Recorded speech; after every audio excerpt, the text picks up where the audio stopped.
see if this has got a shelf tile on it, really. And now will be the view if it does.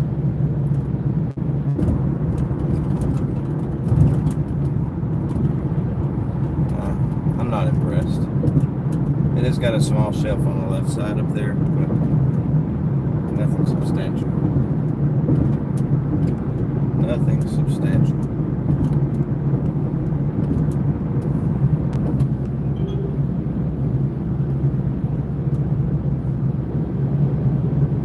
But I did want to check it out.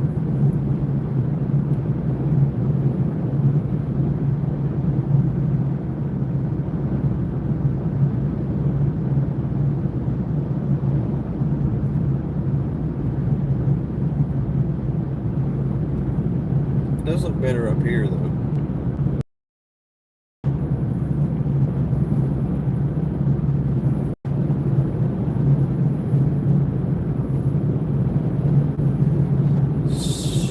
Good, maybe.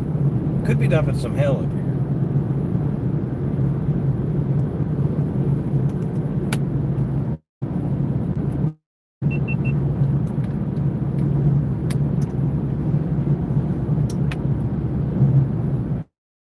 Into just a little bit of rain here. Yeah, the sky looks sick.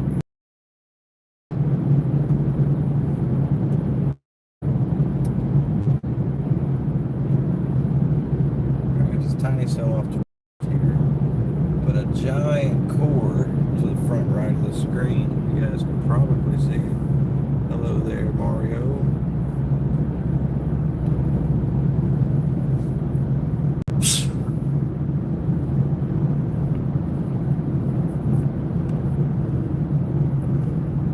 Let's get some cheeseburgers and see what it does.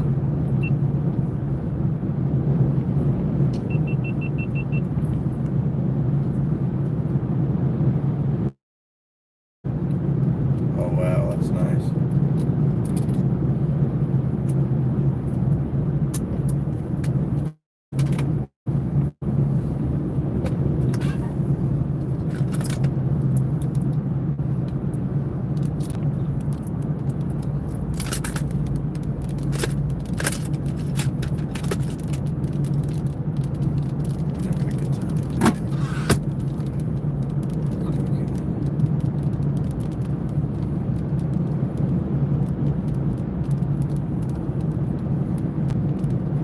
Shoot the drone up for that. That's pretty awesome.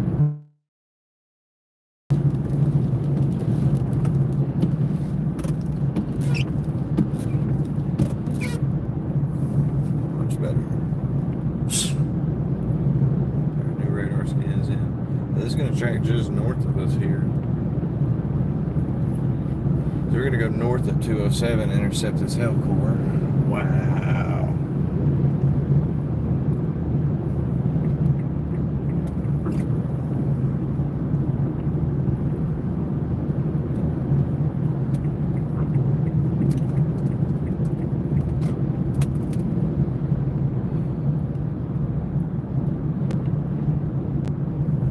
Sick.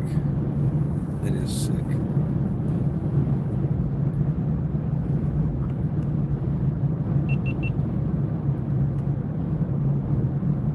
It is sick. I'll give it that.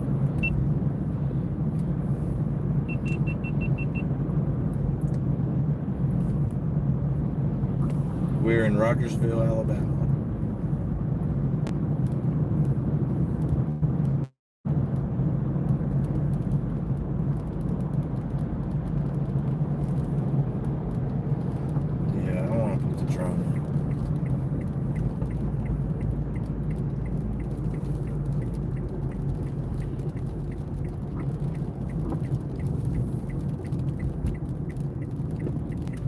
Caught in this because you're going to use the mini.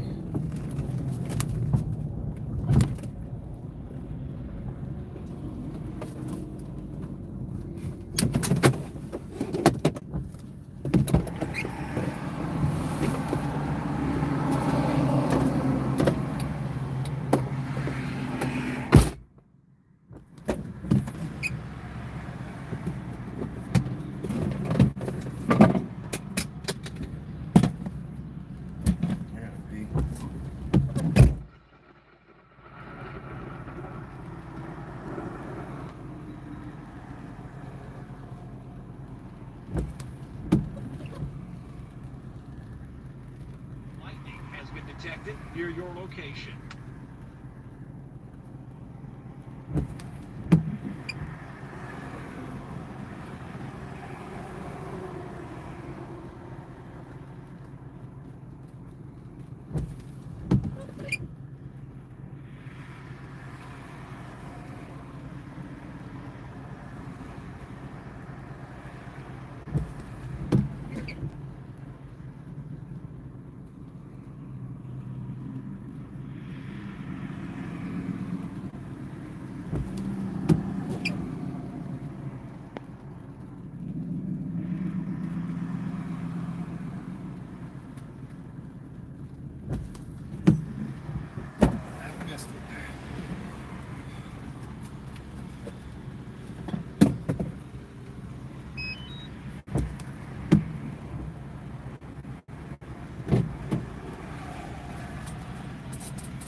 Oh, it's sick, dude.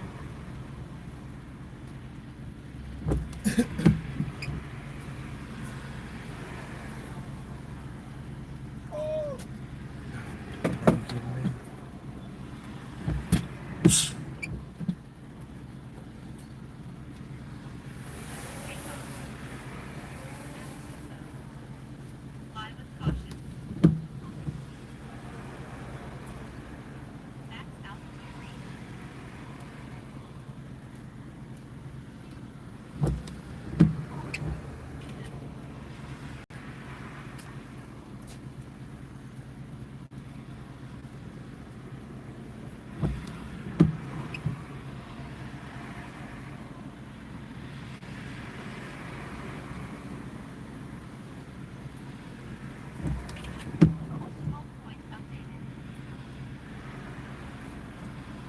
I think I'm just gonna barely capture this thing.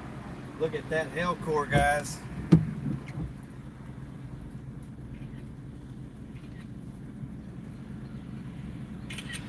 Gonna get some hail. We're definitely fixing to get some hail in Rogers.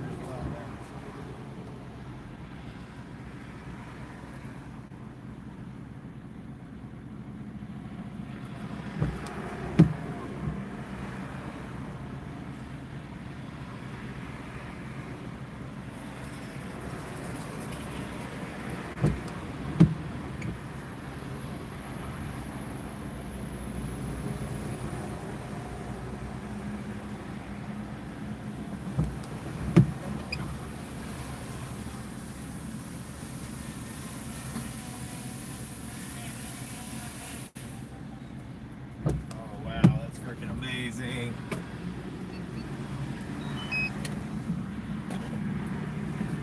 Alright, we gotta move. We're gonna catch this hail.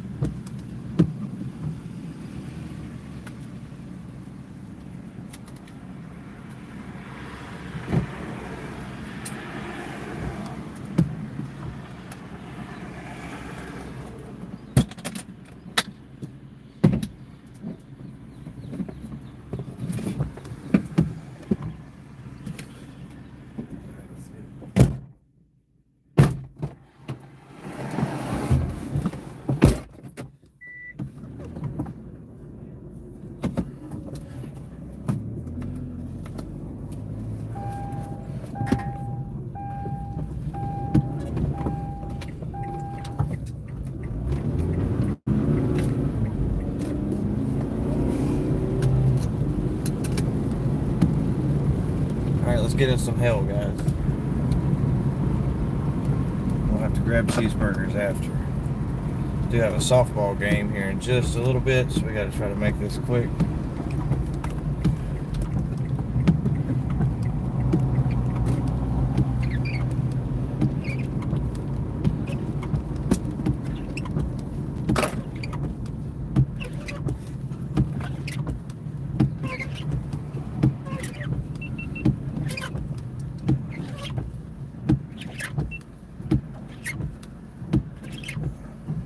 Come on, come on.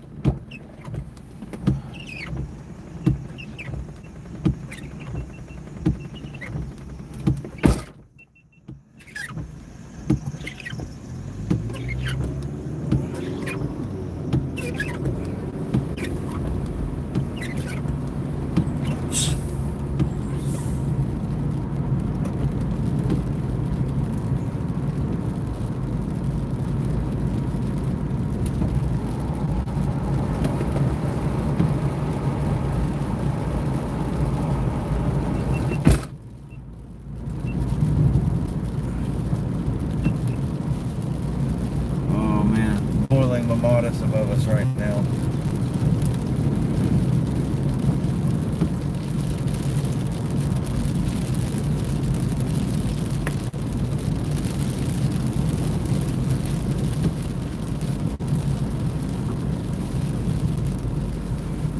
Absolutely gorgeous.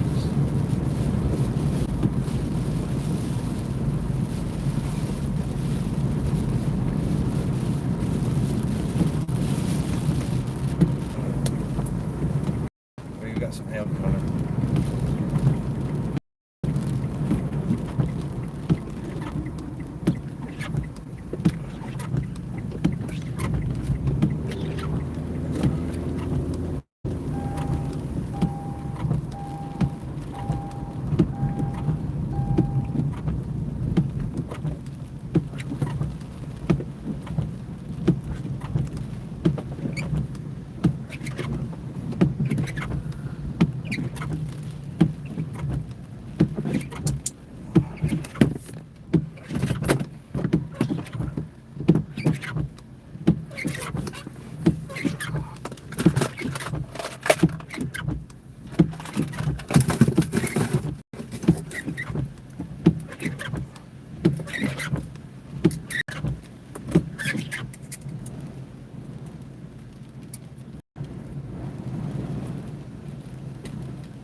I'm not new, but I'm just bored.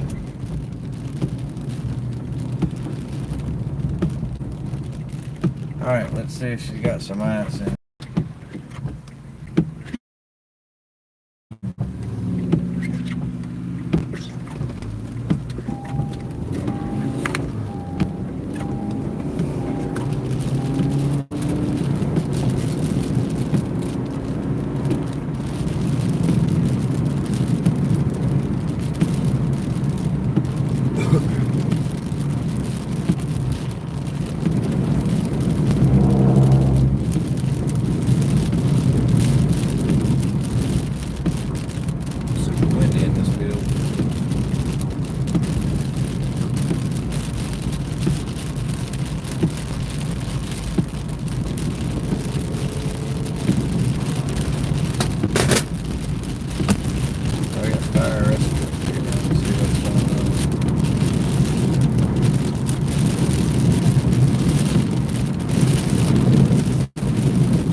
Appear to be an emergency.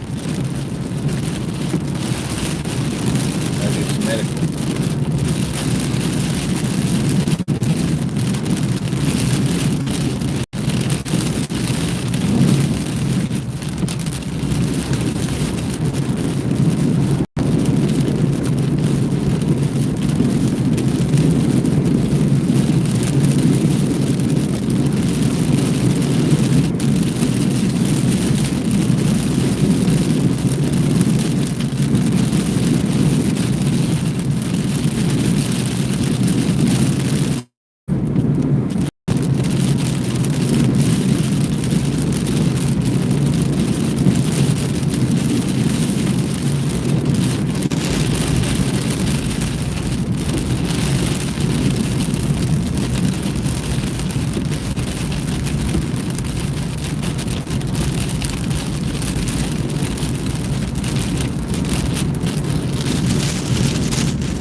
left right there.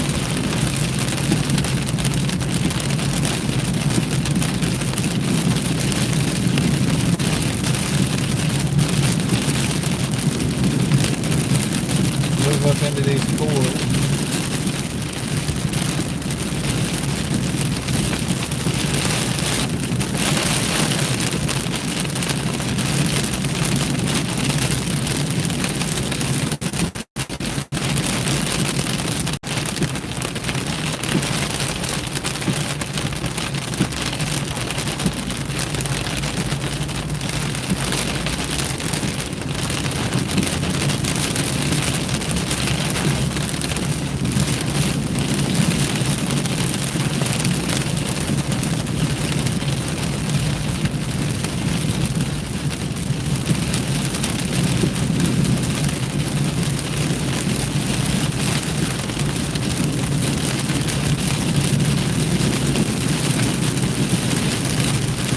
Settles down trending quickly.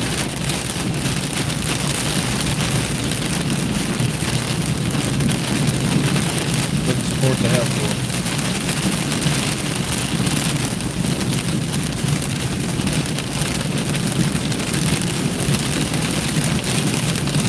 Babe, if you're watching the stream, you can see what's coming to Athens. I don't think they're playing ball.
We are in Anderson, Alabama now.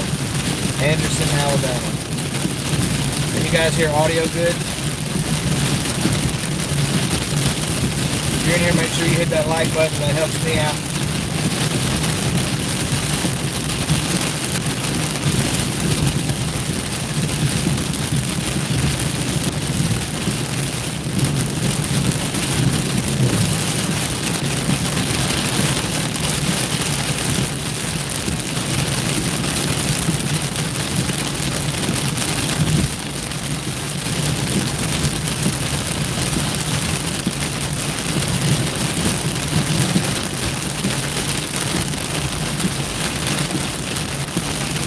Got no light coming.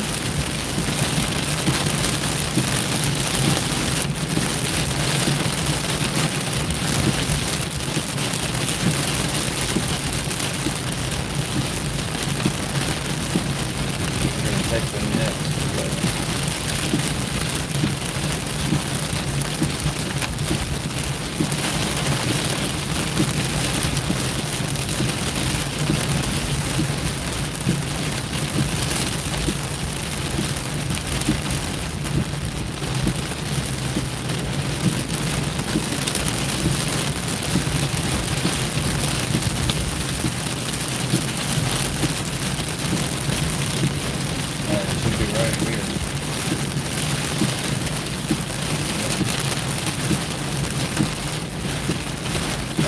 Very small potential, but it is there. It's going to be for north and northeastern Alabama, over into west central Georgia, and a small little bit for the Tennessee-Kentucky state line. Huntsville is in the 2%, I think. I believe it's a 2%. It may be a 5%, but I believe you're in a 2%. We'll see if service holds up down this road, guys.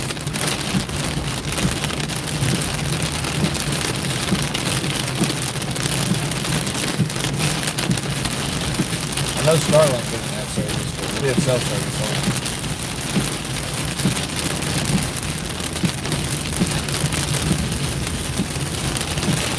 I'm trying to punch into this core, but it keeps shrinking. I'm trying to get on the northern side in case it's locking, but so far I haven't seen any help.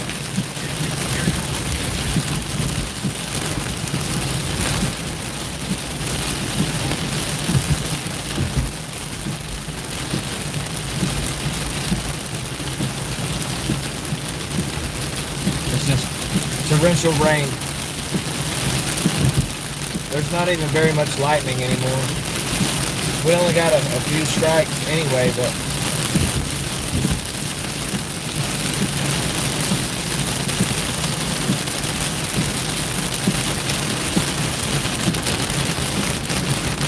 we should be getting into any hail if there is any.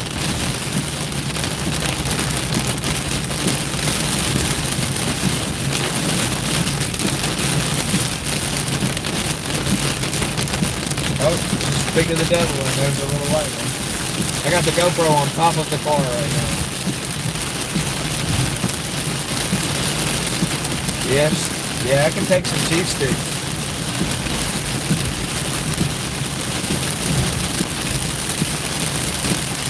Alright, we're moving into the 4.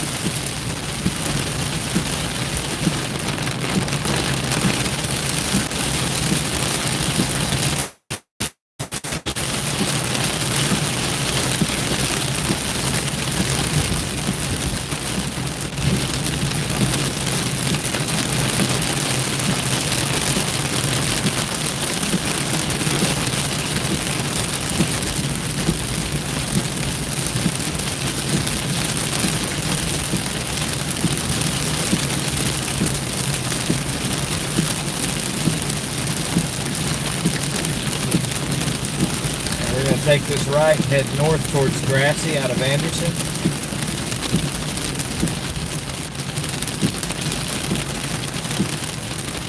The hill's so small I can't really see if anything is falling.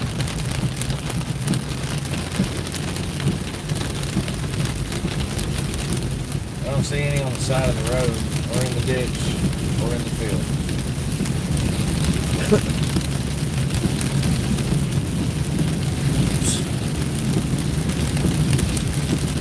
The biggest threat's going to be the wind. Nice lightning right there. The biggest threat's going to be the wind and flooding. Storms like this. Yeah, so that cord just died.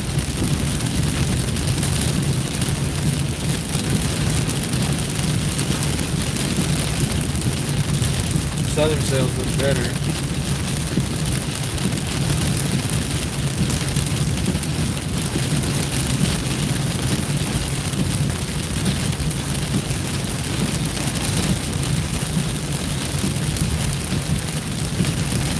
Rogue trash can, guys.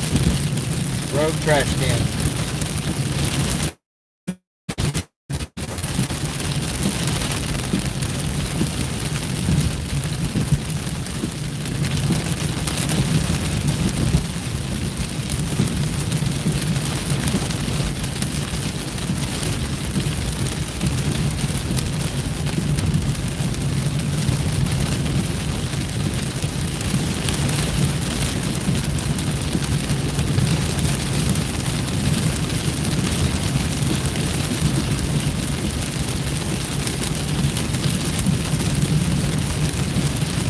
I enjoy a good hailstorm, honestly.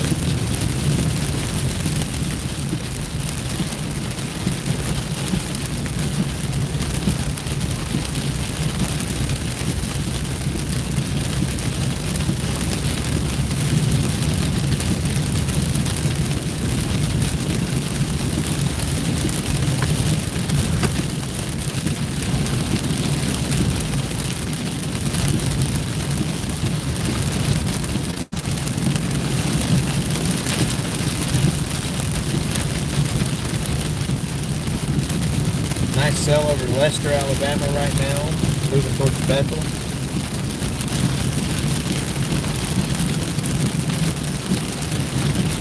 The road this here is going to be 64.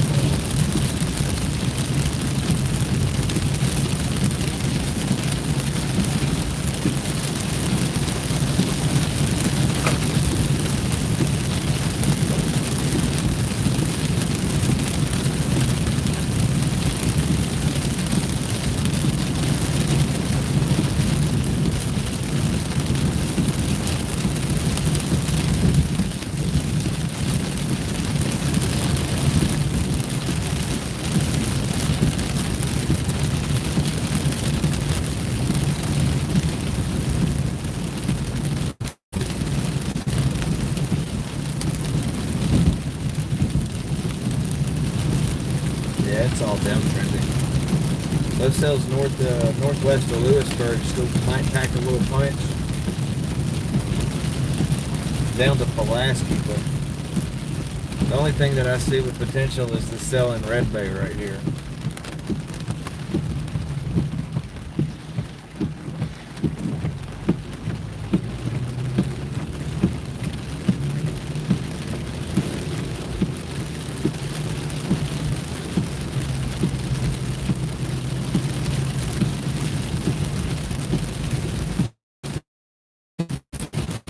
Yeah, we're just gonna try to represent any of the northern.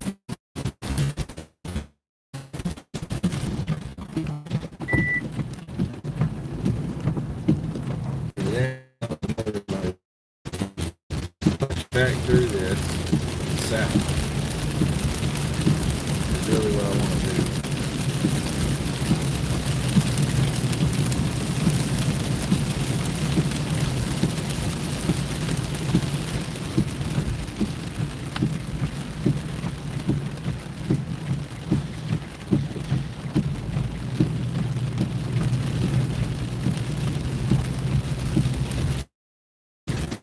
I'd like to do. We got 25 people, 30 people in here watching, guys. If you could do me a favor and just hit that like button, it's going to help YouTube get this video in front of more people. Help more people stay weather aware. I don't think anybody else is streaming right now.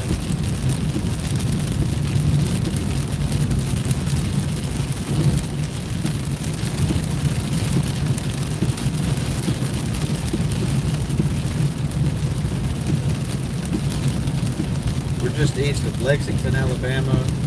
Actually in a little town called Grassy. We're going to punch back south on 89 to Anderson. We're moving back towards Rogersville.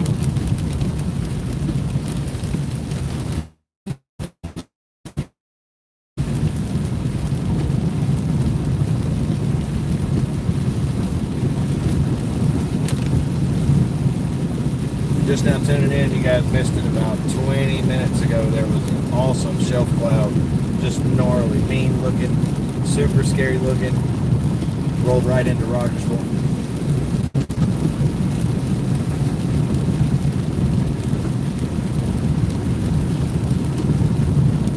There is a very small tornado potential today for parts of North Alabama, northeastern Alabama, right about the same area as Huntsville, Henniger, Scottsboro. Those areas are under a very slight tornado risk for the rest of the day into tomorrow. We've also got a very slight risk around the Clarksville, Franklin, Kentucky, Russellville, Kentucky, just south of Bowling Green. That little area there also has a very small potential for tornadoes today. But that potential is not zero, so you do need to be weather aware. Make sure you got a weather plan in place. Because the weather this year has just been crazy, very hard to predict. And look at the once in a lifetime events that we've had in 6 weeks. A full total solar eclipse, the northern lights as far south as Mexico, generational tornado outbreaks in Oklahoma, Iowa, and Nebraska.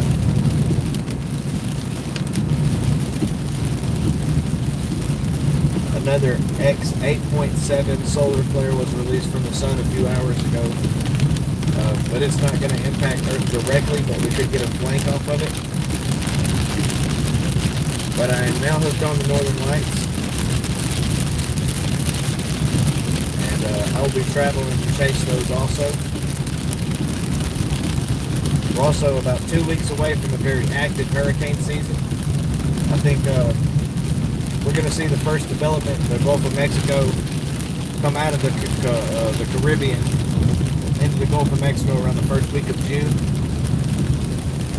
The National Hurricane Center is on par with that assessment that their forecasted storms are a lot more than they were.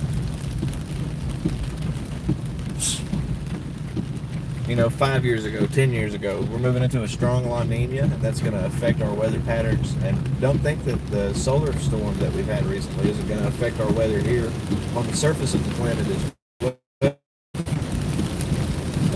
There's not a whole lot of research into that. Another thing is it's really hard to understand and predict and forecast things when we don't completely understand them. And that's one reason why the northern lights are so hard to forecast. We also don't know anything between the probe by the sun and L2 at the Earth. So until those rays, those charged particles leave the sun, we don't know anything that happens in between until they get to L2 in Earth's orbit. And that's the reason why we were caught so off guard Friday. Those charged particles, that plasma, that radiation from the sun, hit hours before it was expected or forecasted to. And the reason for that is because we don't really understand a lot of what we're forecasting. Alright, we're moving out from underneath this little cluster of cells that's actually beginning to become outflow dominant on the southern edge. And you can see the edge of that system just in front of us up here.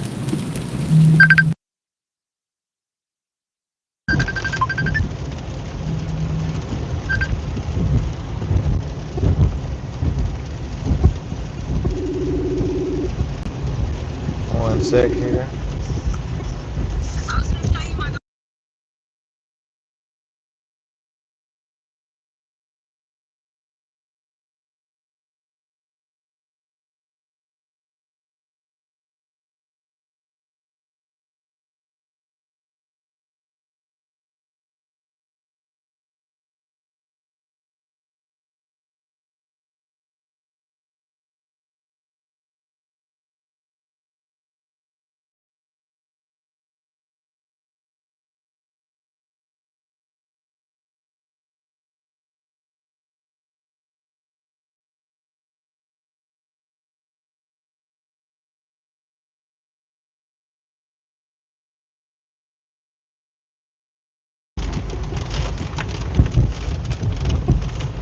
Sorry, I had to take a personal call right quick.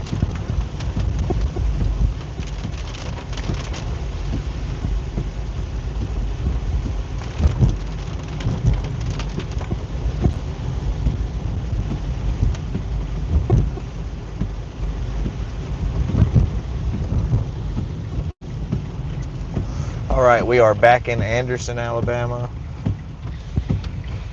I'm really interested in those southern cells. I want to see how those look.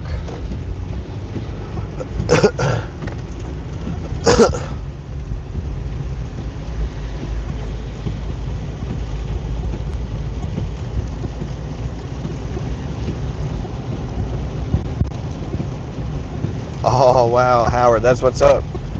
Yeah, you guys are going to get some rain here in just a little bit, but it hasn't quite made it to you. It's probably about 20-30 minutes out. But you're going to get a little bit of wind on the front of that, and if you'll look west right before that hits, you'll probably be able to see a nasty shelf cloud. Looks like the tip of that shelf cloud's making it into Ardmore and Elkmont area right now.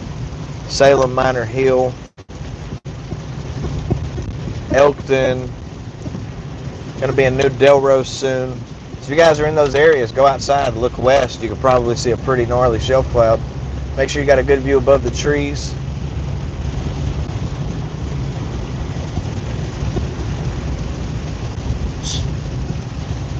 Yeah, it's not super bad. It was a lot stronger. That cell in Red Bay appears to be downtrending too, but just for a second, as it came into Red Bay, you guys probably got some pretty intense lightning and rain, and probably some nickel-sized hail maximum. But that cell appears to be downtrending too. The environment's just kind of wore out right now. All the parameters aren't really there for tornadoes or anything like that. We could see heavy rain, some strong winds, and some small to medium-sized hail. Medium-sized being Dixie-sized medium, so you might see some pea-sized hail, up to some nickel-sized hail in places. Still have a severe thunderstorm warning ongoing for Lewisburg, Tennessee, Shelbyville, Tennessee. It's going to be moving into Smyrna, Murfreesboro. Franklin's just on the northern edge of that severe thunderstorm warning, but you guys aren't getting it as hard as Lewisburg is right now.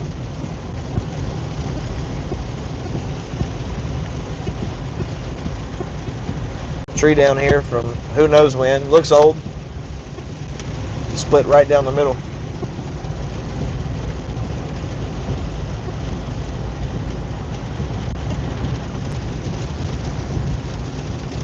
Do have special weather statements out for those cells southwest of Florence.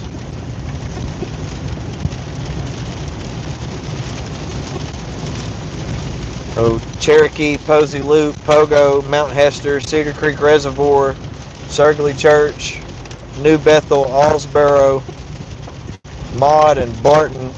If you're outdoors, I'd consider going inside. You're about to be impacted by storms that could reach wind gusts of 40 miles nickel-sized hail. High Art by Victoria, watching from the UK. Hey, thanks for tuning in.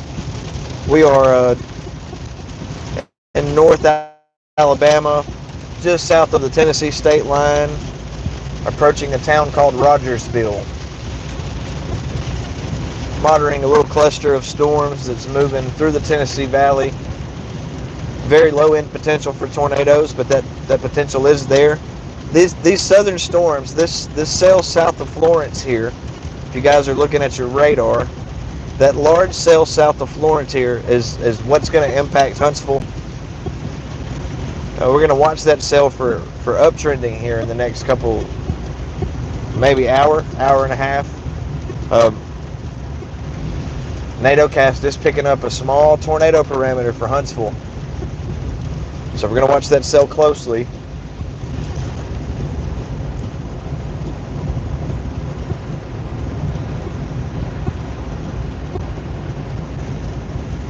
And see if it tries to do any weird little spinny things. But overall, everything looks quiet. Except for the Lewisburg, Shelbyville area. You guys are under a severe thunderstorm warning.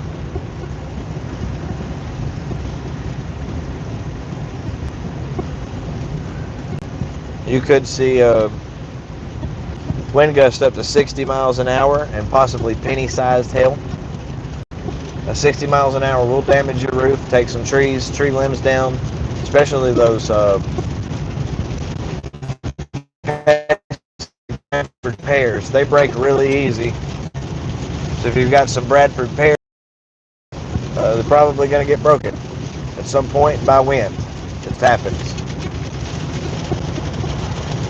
If you guys are from around here, you know we're passing White's store here on our left.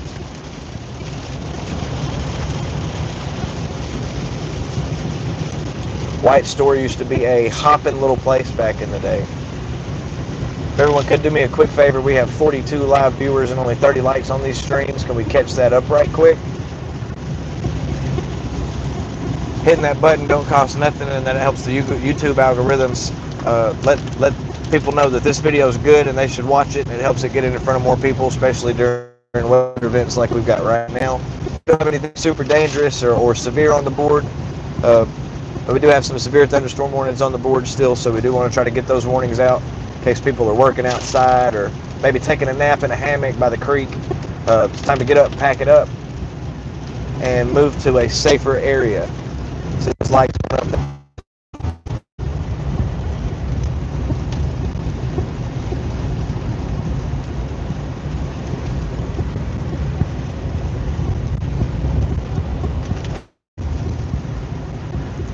we're almost back into Rogersville.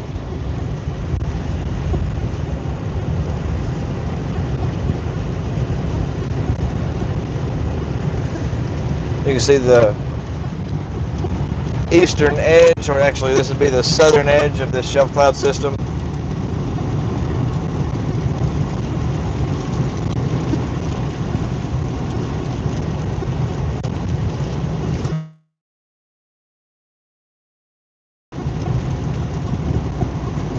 What's up, Lucky Bear?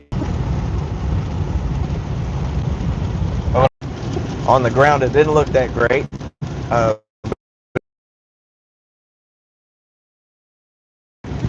And then it actually showed out right here on stream.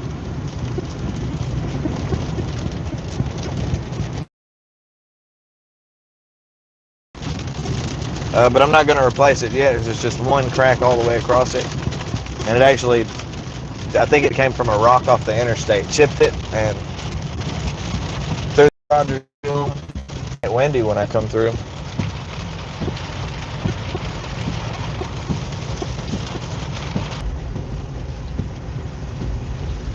Lost service for just a second. We swapped to Starlink, so we should be good now. If you live in Elkmont, Bethel, we need to get ready. That storm cell is kind of revamping with a hell core and strengthening, and is getting ready to cross over Highway 127 and is currently crossing Highway 99. The biggest part of the hell core has just crossed Highway 99. So we're actually going to shoot west or east down Highway 72 and see if we can get out in front of this thing, see what it looks like. So it should look gnarly coming to Athens right now. If you live in Athens, Alabama, I would definitely go check that out.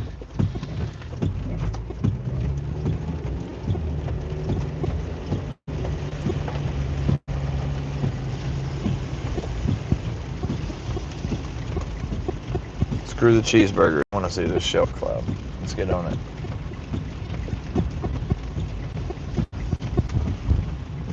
Well, you have to turn. Turn. Jesus Christ.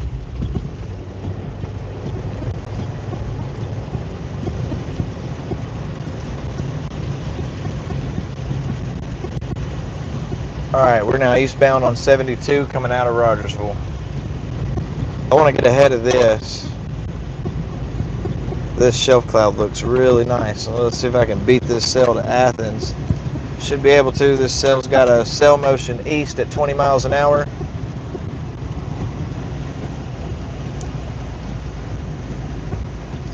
I watch Storm Chasers on TV and since then. Well, you definitely can. Skip Talbot on YouTube has an awesome series that teaches you how to storm chase, basically how to read radar, how to predict these storms. You're going to be a little rusty at first. Don't do anything super sketchy. Don't work any outbreaks in your first 2 years. And just show up and keep it clean. That's 80% of it. And you can definitely be a storm chaser. As of now, you don't need any special certifications or licenses. However, the storm chasing community does like it a lot if you have your Skywarn Storm Spotter certifications, level 1 and 2, the basic and the advanced. And give it due diligence, kind of just an unwritten storm chaser code. If you can help people, you stop and help people. Big CG strike off to my left here, and see that. I don't know if you guys can hear that big boom of thunder.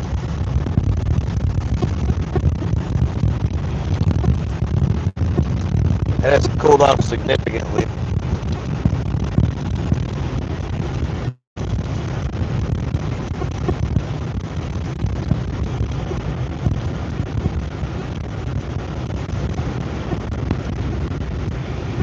Oh, the GoPro's still up there, dude.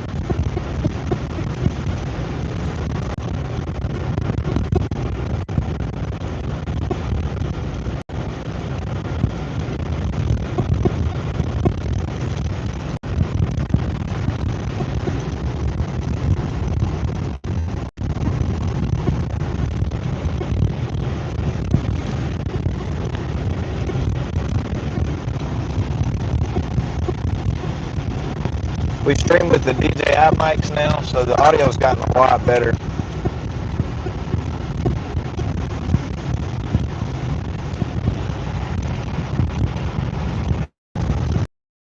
For the sub, Angela Norman.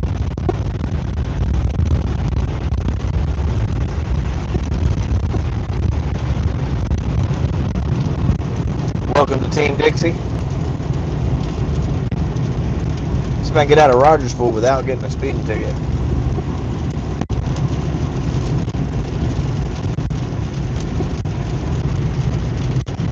Yeah, and you'll most likely get your chance. And there's a lot of great nonprofits and churches and organizations around that help with disaster response and cleanup. There's always something to do. But with the small impacts, like with Brigadoon, there were a lot of people that reached out to me wanting to help. And it literally took 3 hours, and they had more help than they needed. And which, you know, that's great, and that goes to show you the relief that the outpouring of love and support that the community can give when a community is impacted by severe weather or natural disasters. But your larger scale things like Henniger and Columbia, those guys always need truckloads and truckloads of supplies and support and help and boots on the ground to move trees and cut debris and stuff like that. So you can definitely reach out. Samaritan's Purse is a really good organization. And my early days of storm chasing, we did a lot of cleanup with those guys. We actually worked with them during the Limestone County impact after the April 27, 2011 outbreak. We worked with them to help clean up and re-roof some people's homes and put tarps out, cut trees up, move debris, and help people that really needed the help. And eventually we are working on a 401c nonprofit that's going to be based right here in Athens, Alabama. And they're going to help cover these events in Dixie with support, cash donations, checks, volunteers, and relief work. And try to, kind of be a helping hand that can get there before FEMA and before the government can assist and help these people. Kind of like what Ryan Hall is doing with the All Squad. We just want to be able to show up and help out without a bunch of red tape and bullshit. At the end of the day, it's about helping people. I can give a damn what paperwork they want, or this has to be approved, or this has to go, through these people or this. And we're getting past that now. We're getting to the point where we can completely rebuild these communities without the support of the federal government.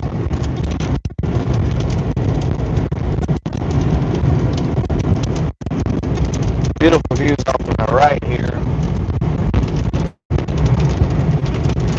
A big fat raindrop's falling out of this. We're trying to catch this core.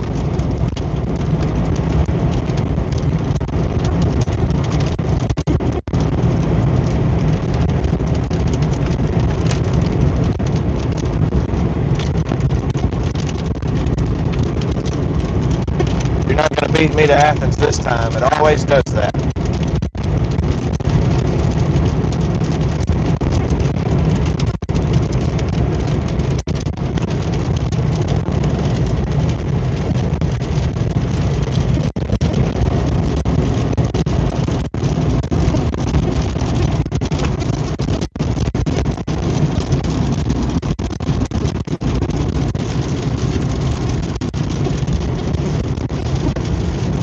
There is just a bit of a green tint off to my left here.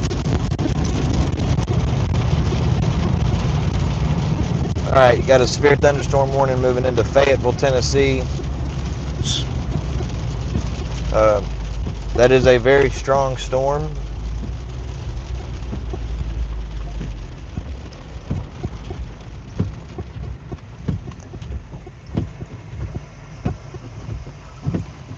That warning needs to be heeded with caution. If you're outside, go inside somewhere.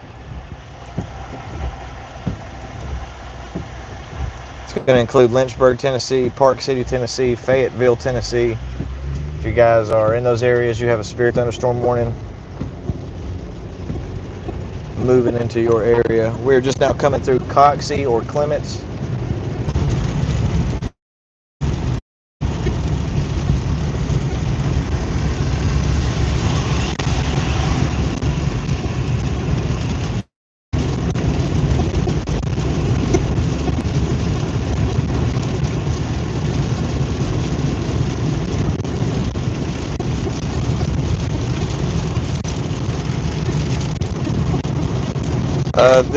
Which storm?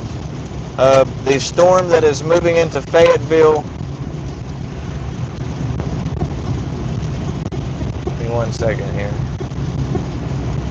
Is moving east-northeast at 40 miles an hour. This cell that's moving through Athens is moving east at 20 miles an hour. But you do have, it's a bit faster on that northern mode there.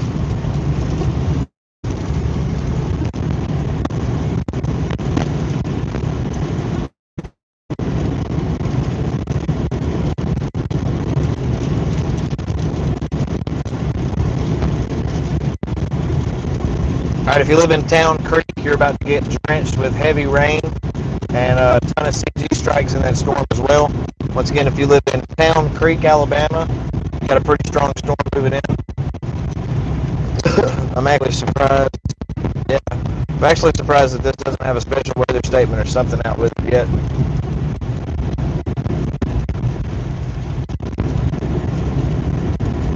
Oh well, you won't find that here. I'm sorry to hear that. All I ask is that you keep the politics out. I don't care about religion. It's your belief. It's your faith.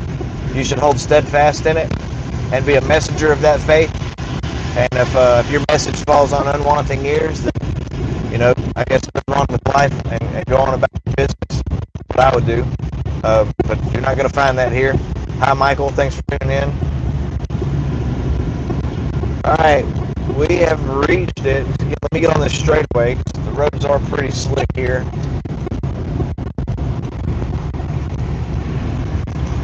We're actually underneath the shelf cloud that is possibly visible.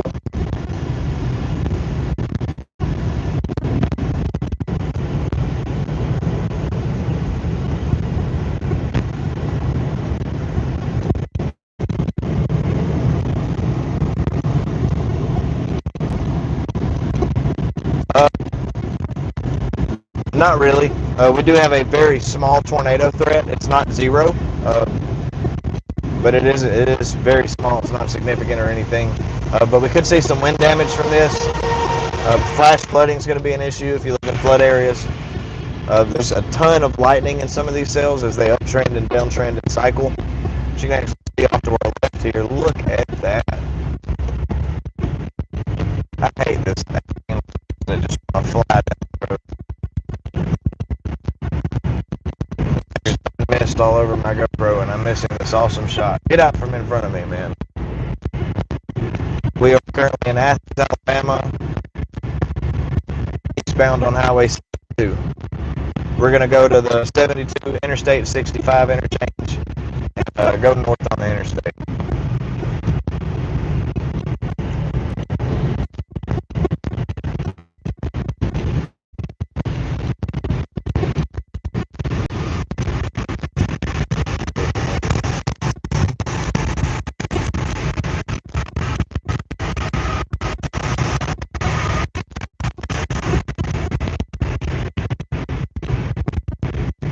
Out the way, dude.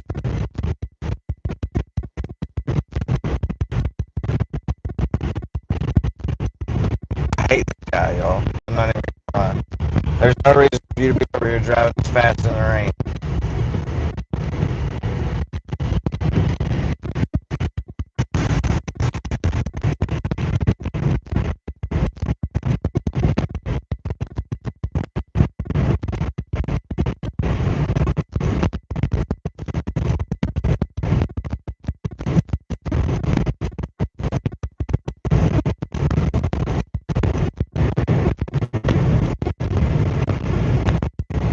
These truck drivers are very, very dangerous, man. It was almost 80 pounds, I think. And I went fishing up there during the Aurora night and didn't.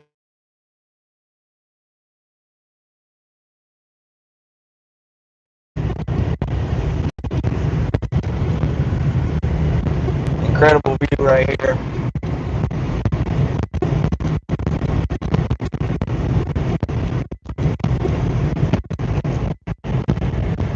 Here he goes again.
sales weakening.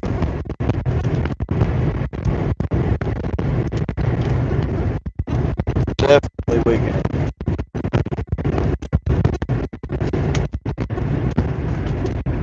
Hi, Jake.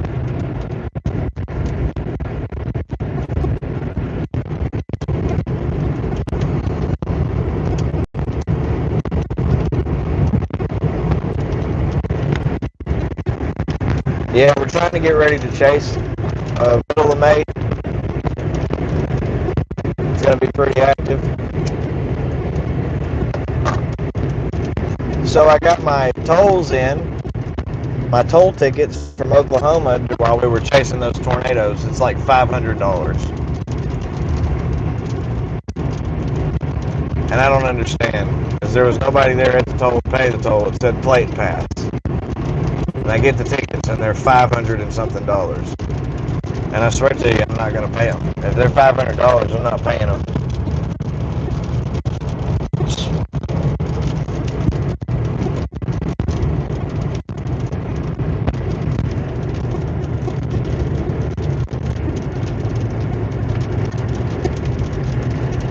I would hope so. It says Storm Chaser Rob McBay on my YouTube channels.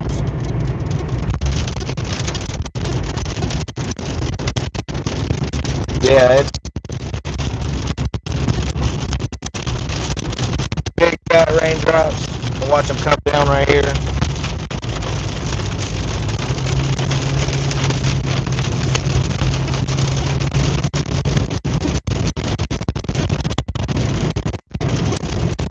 We're going to try to core punch it from the south.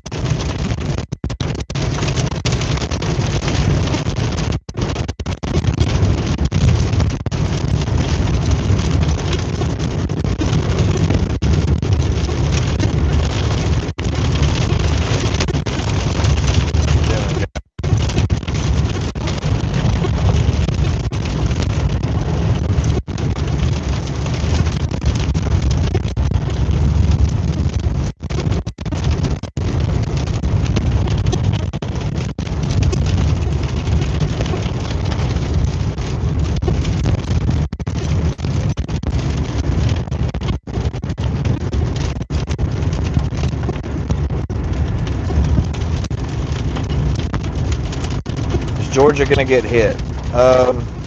Not significantly. The area around Dalton, just south of Chattanooga, you guys are under a small tornado chance, but I mean very small, like 2%. But eventually this line of storms is going to try to make it over to Georgia. Just depends. I don't know if it's actually going to make it or not, the way that it's been downtrending. It is cycling. It gets down, it gets up, it gets down, it gets up.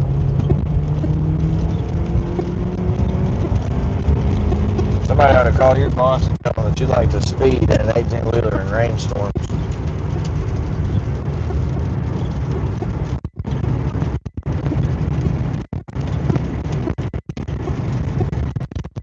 That storm is moving into Oakmont. It's going to cross into Ardmore next. The sail south of Town Creek that's coming into Town Creek right now looks better.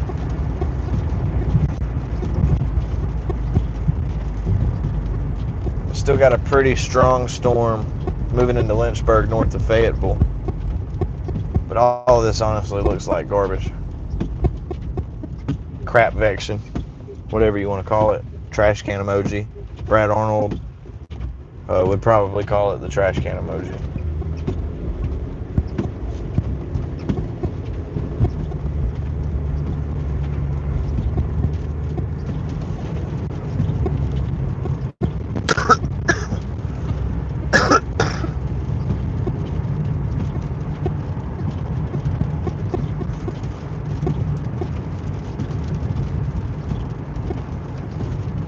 Keep hitting your brakes.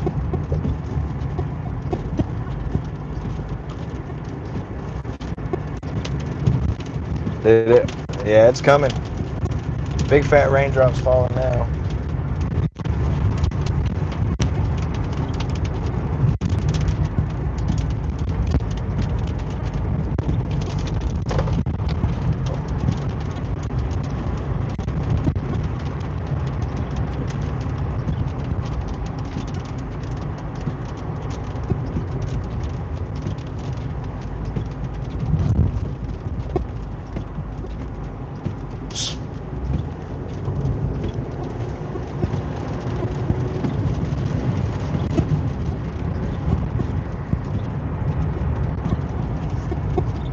Anybody in chat in Elkmont? Which one of the craziest storms I've chased? Oh, that's a tough one.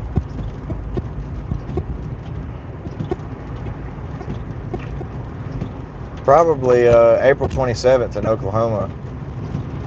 That was a scary night. I'm not a huge fan of nocturnal tornado chasing. I do have Facebook. It's going to be at Storm Chaser Rob. Just about everywhere except Twitter. My Twitter is at Nader Chaser Rob. Nader. Now, I'm never bored if there's clouds in the sky.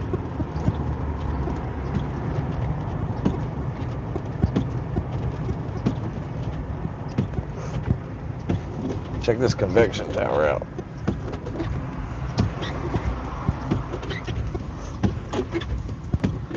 If it would just stop sprinkling, I could turn the wipers off. That would be great. Nice little tower right there.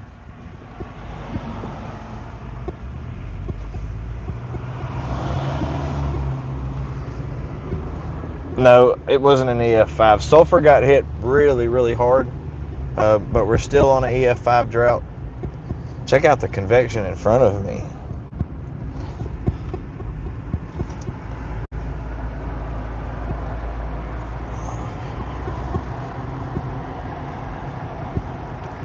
There was just a line of PDS tornadoes, all tucked in a little QLCS line of storms.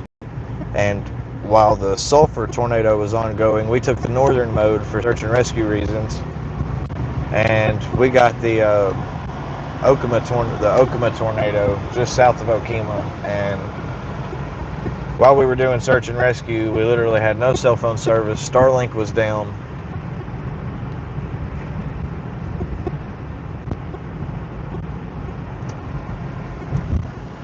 Like, it sucked. And we had more tornadoes heading towards us. We were trying to do search and rescue on mud roads. All the trees were down. It was terrible. It was really terrible. Huge convection right there. And see, this is why I'm out today. Just seeing these towers gets me pumped up. Huge towers right there.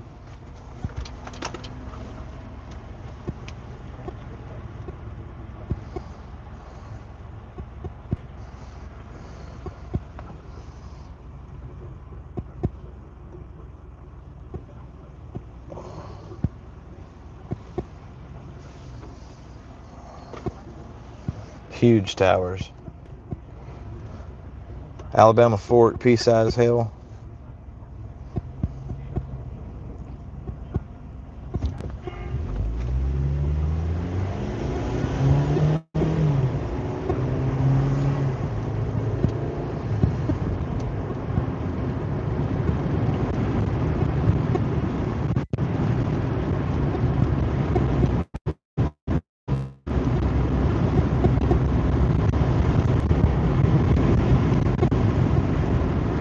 I haven't done a whole lot of racing in Florida yet. It's always such a drive with limited road options and visibility. Everything's usually particularly rain-wrapped, but it is on my list. And we'll be doing some chasing down in Florida this year during the hurricane season because we are chasing hurricane season as well. Man, I hope my GoPro's still running.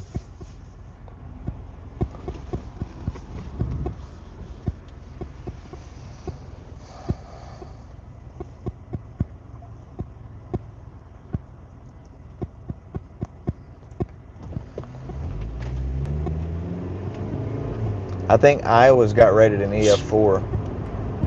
Yeah, we're already moving into La Nina now. You can look at the sea surface temperature anomaly maps and see that reflected in the southern Pacific. There's not much warm water swells, it's all cold water swells. Yeah, 72 is always like this. It is terrible. The infrastructure in Athens, Alabama is terrible. Hopefully one day I have a platform big enough to where I can complain on here and they'll do something about it. As they all got drunk, design the roads. I am and I'm not. Like, I'm super excited for it, but I'm also nervous for it.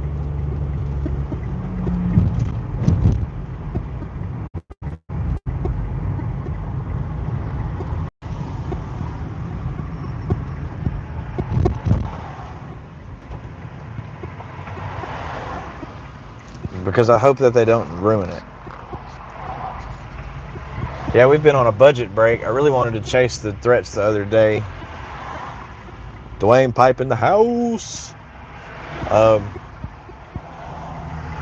the budget just really won't allow it, especially since the Aurora Borealis event happened and I just had to go to Missouri. Like, with no warning or planning.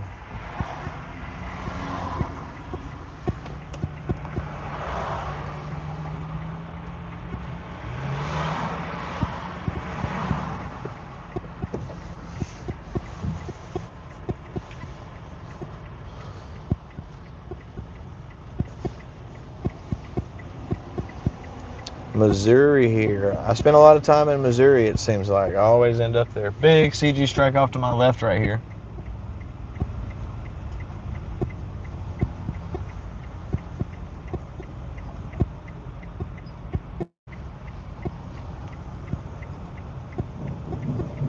There's the thunder rolling in from it.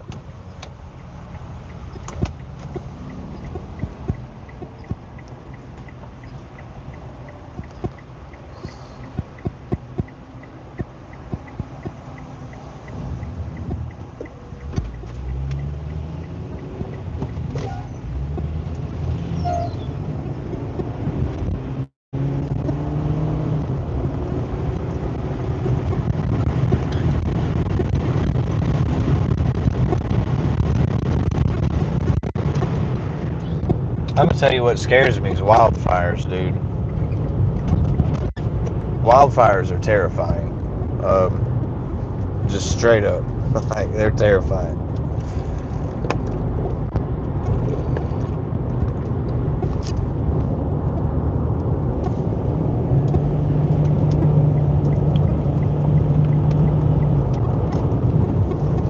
Nope, not tornado clouds.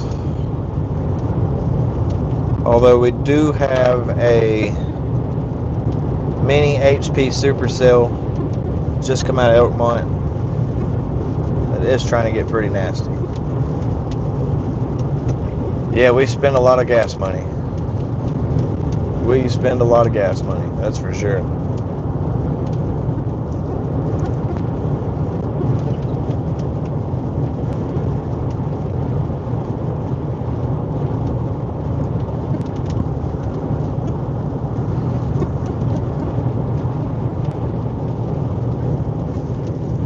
Yeah, I've always wanted to go out and shoot the, so the surface above some wildfires gets so hot that it creates its own climate, and you get fire tornadoes. Boom! Did you guys see that?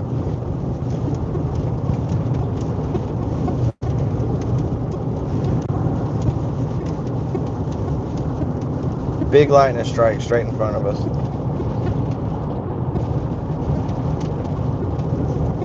I'm liking this cell in Ardmore more and more. Should be getting a new radar scan any second.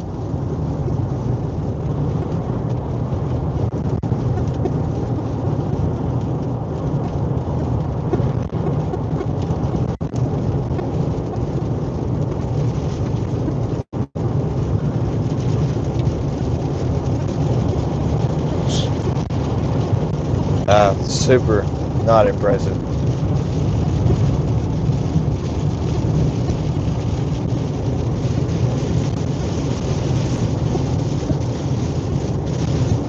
Alright, we're going to abandon that cell.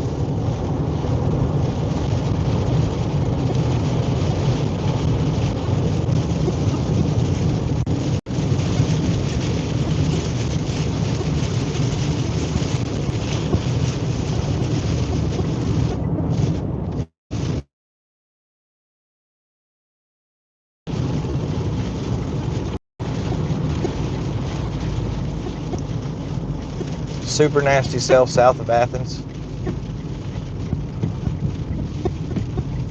going to be going through Tanner, Lawson, Ripley.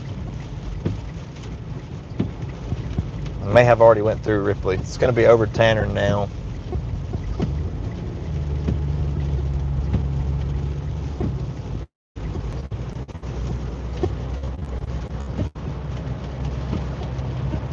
Yeah, there are people that chase wildfires.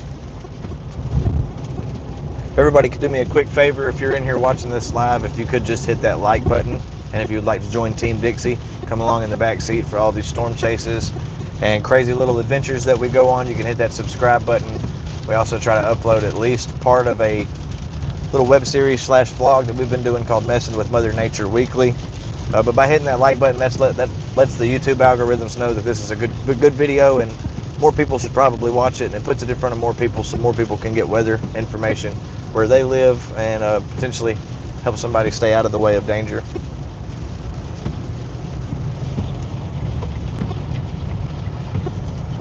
I know I'm going to take a bathroom stop. There's nothing that's really super impressive. I want to watch one more radar scan for this cell south of Athens, and we might jump on it, but at this point there's not a lot of reason to waste a lot of gas. But yeah, it don't cost nothing to hit that button. We got 72 people in here watching live, and we got 39 likes now, so see if we can even those numbers out and get them closer to each other. So that just helps me out a lot. It doesn't cost you guys anything. It's super free. And I'm going to let you guys sit here for just 1 second, but I am going to change your view so that you can get more of a view on the sky. And I'm going to go use the bathroom so I don't have to do it on the side of the road in 20 minutes.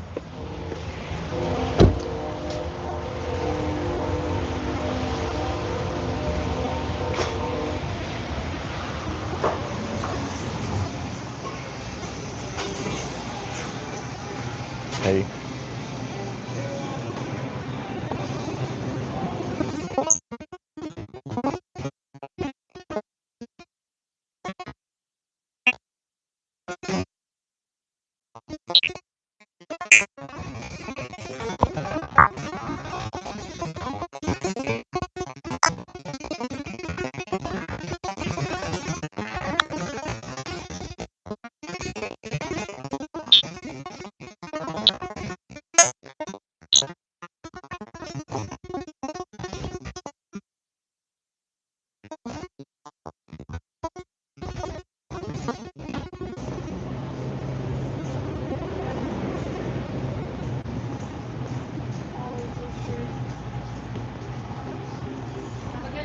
You too.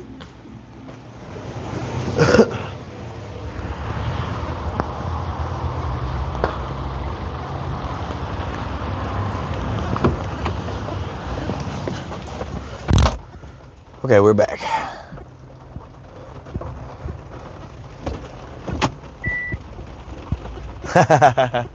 Yeah, the mic's on me.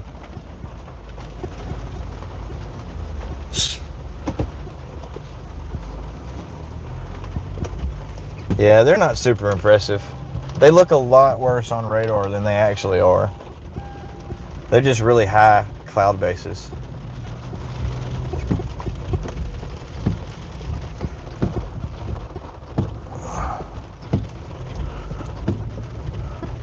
Really high cloud bases.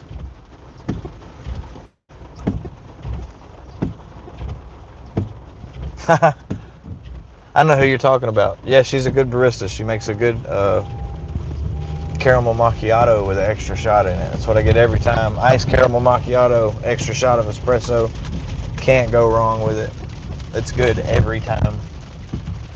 And I don't like it when they fill the cup all the way up with the milk, and she doesn't do that. So that's a win.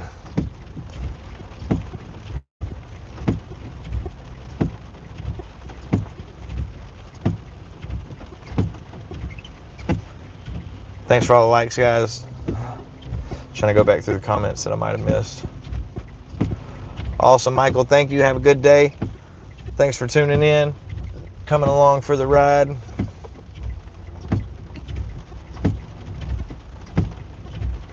Alabama jive music. Oh, yeah. Sometimes you can get out far enough in Alabama where you don't even have to have anything on. You can just stick your head out the window and you can hear banjos.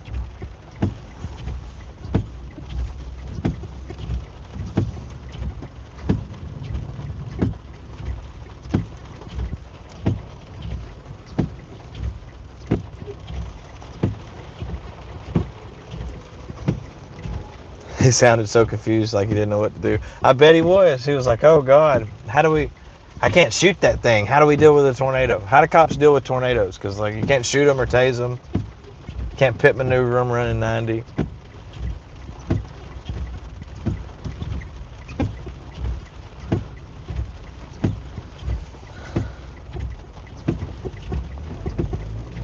It's cheeseburger time, guys. That's what time it is. It is cheeseburger time. All right, we have an active tornado warning for Cumberland, North Carolina right now.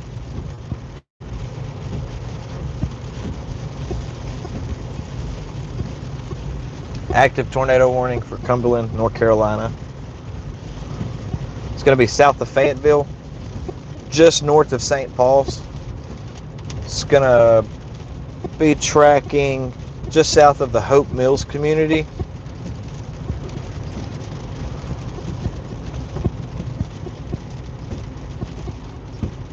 Let me see if I can get a velocity scan on this. I'm not seeing anything on a CC drop right now, and it doesn't look super tight on velocity either. But we do have an active tornado warning. It's going to be south of Fayetteville, North Carolina, guys. Some of these cells actually look like they have the potential to maybe produce some quick spin-up tornadoes.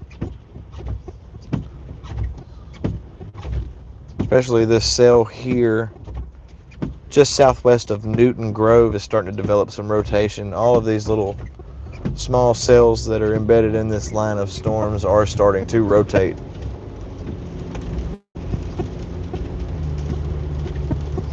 So once again, if you live south of Fayetteville, North Carolina, Hopeville, Stedman,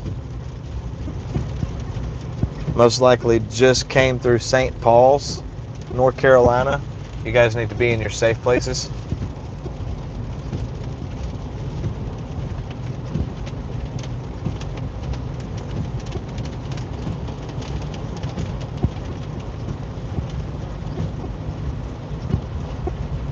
So on the 8th in Columbia, we intercepted that tornado directly. We were the first people on the ground when those houses got hit. So immediately parked where we could and went out to go do search and rescue. When we come back, we were doing search and rescue for about an hour.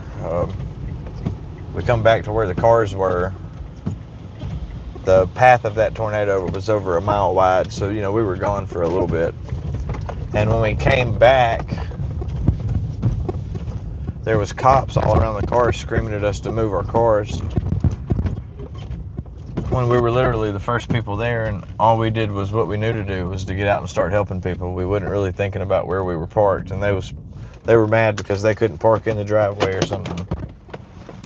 Hang on one second. I guess you guys are going to get to see my road snack, what I like to eat when I'm on the road.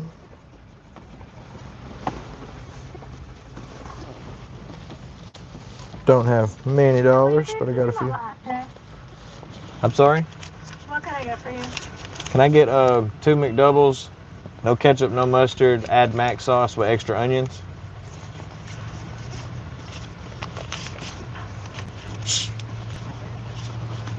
Alright, what else can I get for you? That's it? Alright, that'll be $3.91. The first one down. Oh, I forgot they were buy one, get one for $1 now. Clutch. Yeah, I love a McDouble with extra onions on it. I don't know why.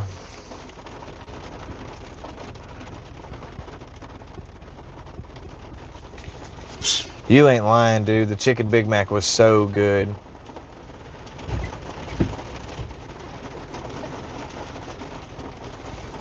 All right, this couplet on this tornado warning just south of Fayetteville, North Carolina is tightening up.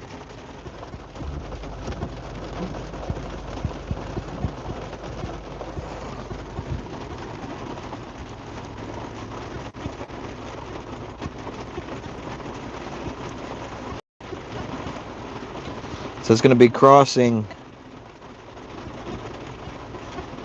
County Road or Highway 87. It's almost into the Grays Creek community right now.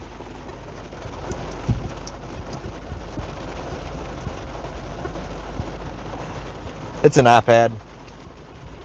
We have a laptop that we run in here, but it wasn't as good.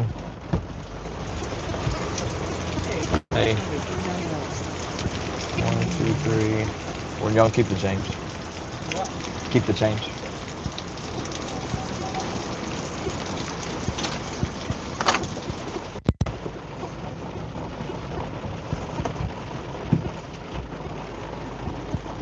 Once this line moves past, everything's good. This line being is in the one that's currently making its way through Tennessee and Alabama. And then you got a secondary smaller line behind that system. But it's not quite there yet. Everybody's checking my car out because they're like, oh shit, it's a storm chaser.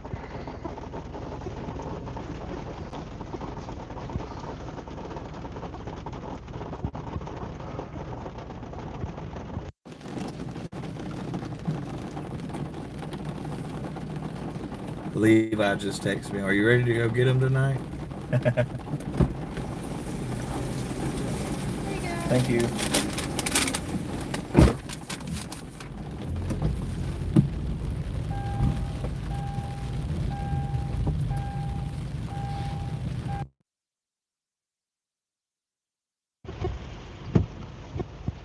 Well, the reason that I chose the iPad over the laptop, the iPad goes dead a lot faster, but it's got the GPS built in it. So at home, at the Dixie Weather Center, I can leave Radar Omega up, and whenever I log into Radar Omega on my phone or this iPad and toggle my location, my wife can see where I'm at in real time all the time and see the storms that I'm moving into. So it just worked out better that way, but we are getting ready to put the laptop back in the car. I want to bring the OBS stream back. I like the way that it looked a lot better. But it's hard to keep the OBS stream up. It requires a lot of bandwidth. I eat a lot of twice daily.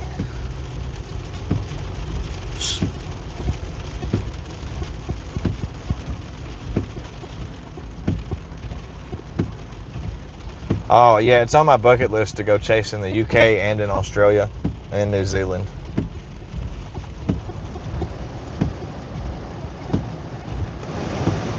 Defroster. I have learned so much during this storm chasing venture on streaming and how things work.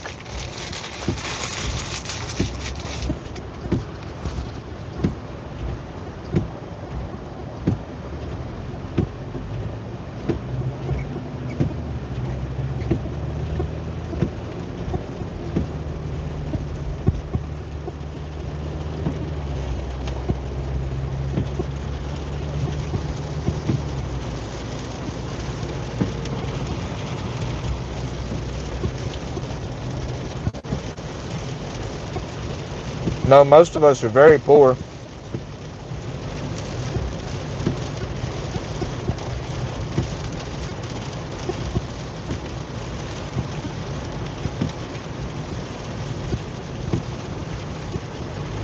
Tornado on the ground near Huntsville.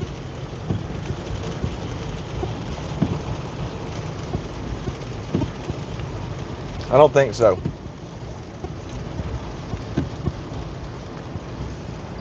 However, that is quickly starting to bow there on that south side.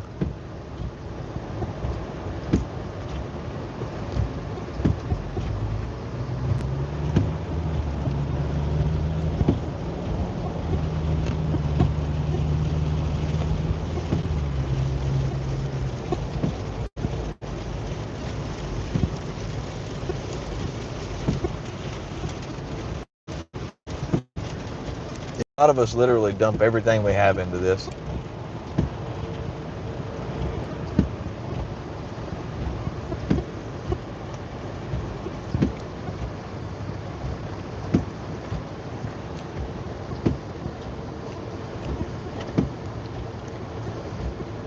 Well, there's no tornado near Huntsville right now. Not Huntsville, Alabama. Are you talking about a different Huntsville, Jake?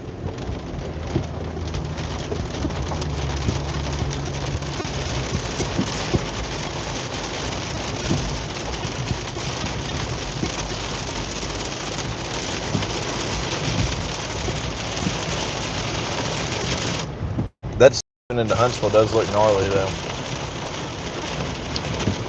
Starting to get a supercell look to it.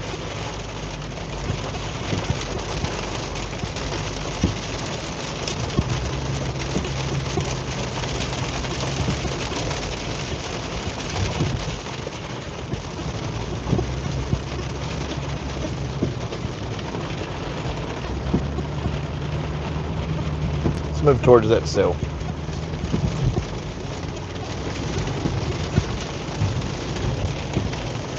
There was a tornado near Huntsville the other day, on the 8th.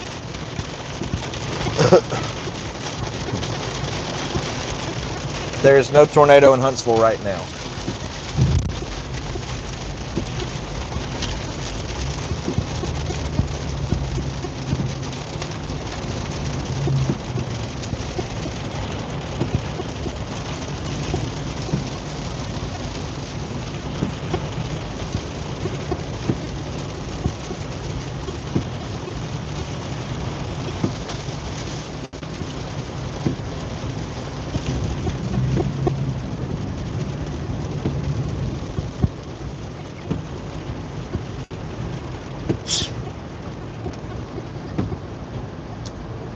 Oh yeah, it's dead.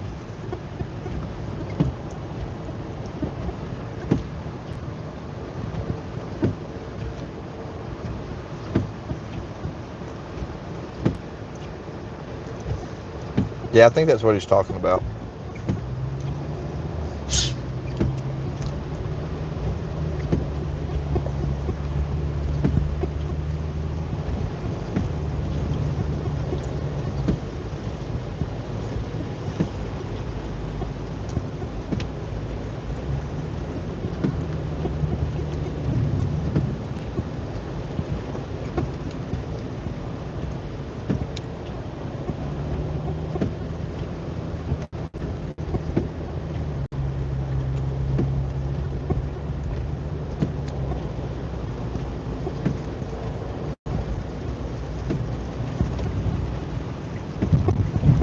Yeah, it's dead.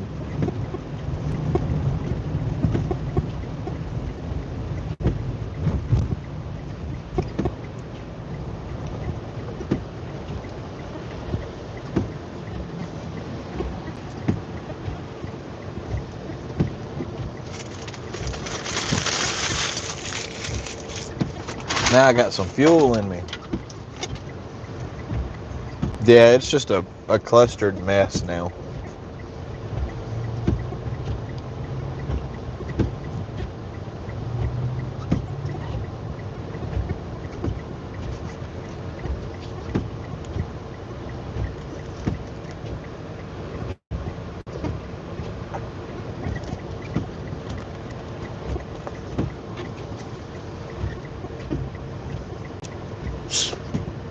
I would definitely watch the cells that are forming back south and southwest of Tupelo, Mississippi, though.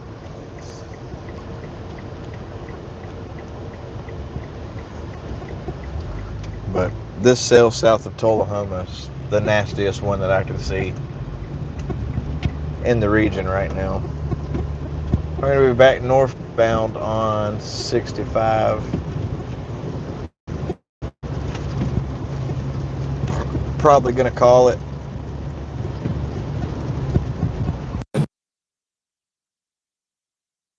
Price the money right now.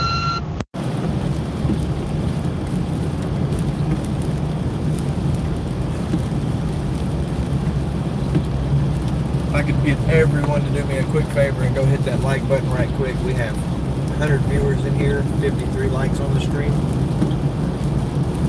Hitting that button don't cost nothing, and it helps the YouTube algorithms know that this is a good video. Other people should watch it, and that helps me out in the long run. We don't ask for donations or anything like that. All we ask is for you to hit those buttons. So if you'd like to come along for the ride, we live stream all the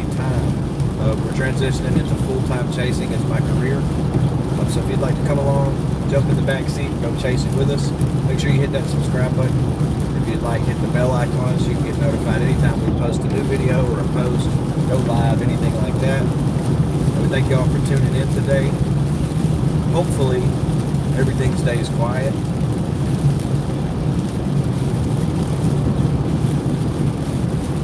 We don't see any damage or any tornadoes today. That's what we want to hope for. That's what we want. Still got 3 severe thunderstorm warnings on the board all around Tullahoma, Tennessee, and those storms in North Carolina. Looks like they have not let that tornado warning expire, so let's go check in on that right quick. Couplet's not impressive on radar. It's radar indicated. We're in Athens, Alabama, and we're actually calling it right now.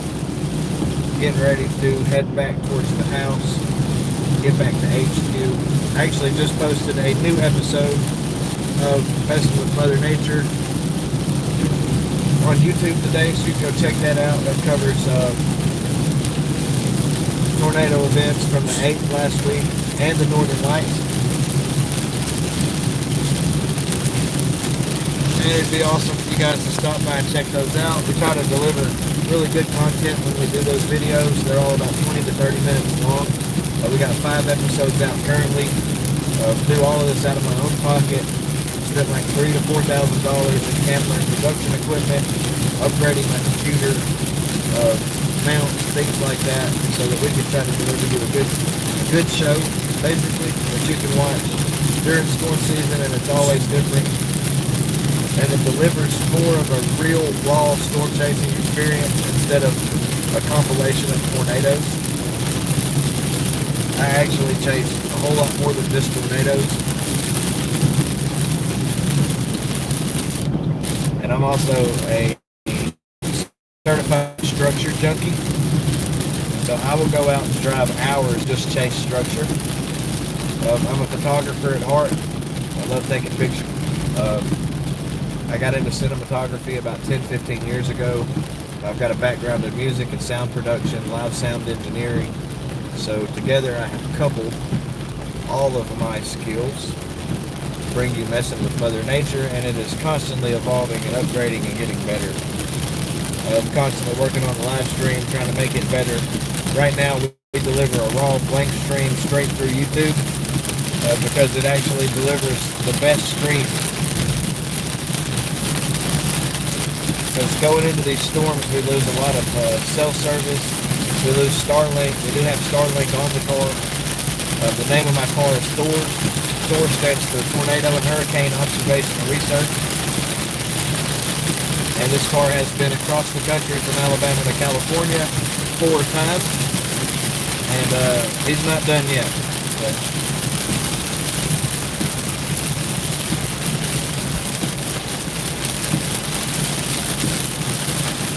we do have heavy rain moving into the area. Thank you, Paula. Molten. Most everything is going to stay just north of you for now. But you're probably getting some rain out of it at the very minimum.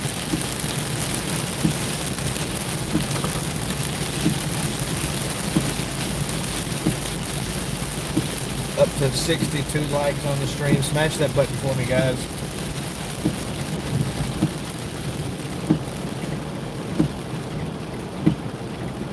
We also do live weather coverage from the Weather HQ. We've just now started to get it rolling, so bear with us as we work the kinks out of that while we stream to figure out what's going to work, what's not going to work, what I like, what I don't like, what I need, what I've got that I don't need that's just in the way. And we're going to continue to try to provide better coverage, unparalleled storm coverage to you guys. We're working on a huge network of storm chasers in-house. Nice purple lightning up here in front of us. We're working on an in-house group of storm chasers that are located all around the country with our sister network, Torcon Weather Team, where we've got somebody on radar monitoring the weather around the country 24/7, 365, and we're just getting started. So make sure you give those guys a follow and a like. Shout out Torcon Weather Team. They have come through in the clutch for me in times where I needed coverage or needed support. Those guys won't let you go out and chase alone. There'll be a watchful eye over your shoulder to make sure you get home safe every time. I wish we could send some to you. We could literally probably just give you a quarter of the Tennessee River and still have more of it than we need. The Tennessee River is here in North Alabama. One of the things that really tripped me out from going out west was how tiny the rivers are.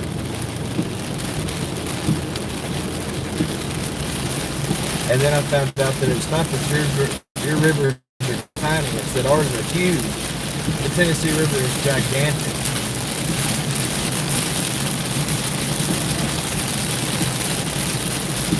Alright, we are starting to see some water puddling on the road, so hydroplaning. If you're in any of these rain bags that's falling, these big cells on the leading edge of this storm system, make sure you put some extra space in there in case something goes wrong.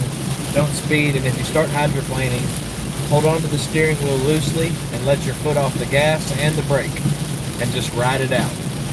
Don't make any erratic motions with your steering wheel. Don't cut it too hard or try to turn too hard, and you should be good to go. My youngest daughter is supposed to be having softball tournaments right now, but I don't think that they're going to play softball right now. Thank you, Clubfoot Kodak Carl. I will do my best. You as well, brother. And hopefully, I think we've got a quiet week ahead. Then we're going to get back into some severe weather. And I'm really excited. I'm also nervous for next year. I'm going to hit some water right there. I'm really excited for next year and nervous for next year. Just to give you a hint why. The analogs, which are historical data that we use to figure out what future weather patterns might look like and might produce and how they might interact with the environment. Our analogs for this year look a lot like 2010, and our analogs for next year look a lot like 2011.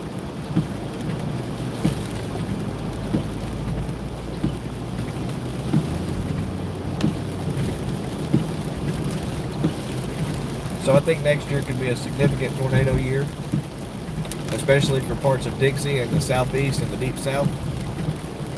But with that, make sure you guys hit that subscribe button. Hit that like button, blow those buttons up for me right quick before we go, and I will catch you guys on the next one. I'll continue to monitor this situation throughout the night. We still have that one tornado warning for Cumberland and Sampson, North Carolina. However, those are radar indicated, and it doesn't appear that there's anything on the ground right now, but I could be wrong.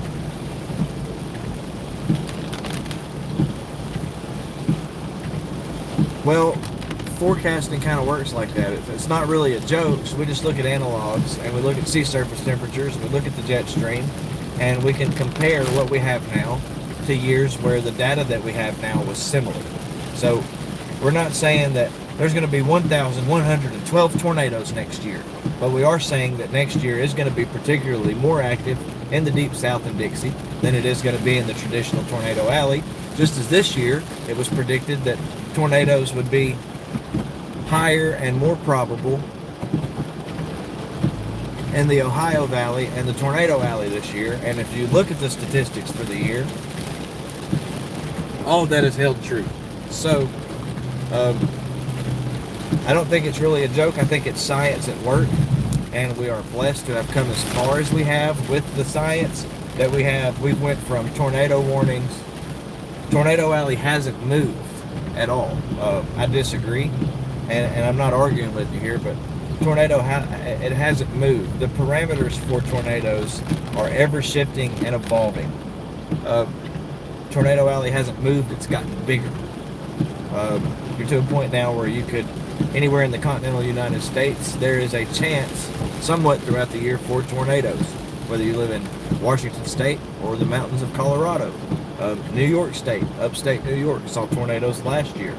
These are all possibilities, and we're doing better with the science and learning things to better predict how these weather systems work and where they're going to go and if they're going to do what they do. But It's still very hard to forecast things sometimes. Sometimes the models get off, the data is interpreted weirdly or wrongly, or there's too much of a data dump.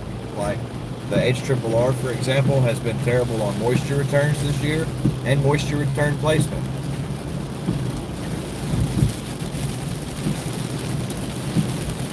We are in Athens.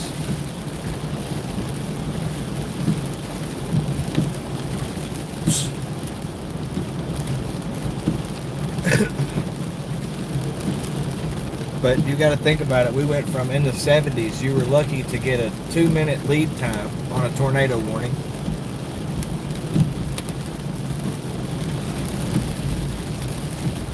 It all comes down to the thermodynamics and kinematics of how they were spawned there.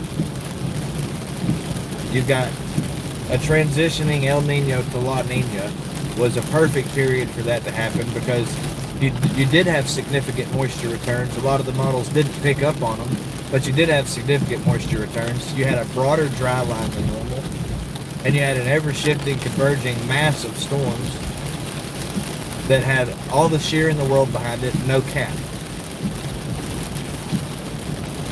And it's happened before, and you can attribute it to climate change, or you can put your tinfoil hat on and say it's a conspiracy, but nature is constantly changing and evolving, and the only thing that is constant in nature is change. And you can look at 20-year satellite images of a river and see how much a river moves. Changes constantly. There's not much to track it for free on Android. We use Radar Omega and Radar Scope. Went down under these trees. We use Gibson's Ridge whenever we've got the laptop out, but I've been pretty happy with Radar Scope and Radar Omega. We use Radar Omega because it has more overlays, more data. We like it for forecasting and models. We like it for long-range ensembles. But when we're up close and right under the nasty chasing, I like Radar Scope because its user interface is more dependable. It loads with hardly any cell service, and Radar Scope just has so much on it. I think Radar Scope does have a free version. I've got it across iOS, Android, and Windows.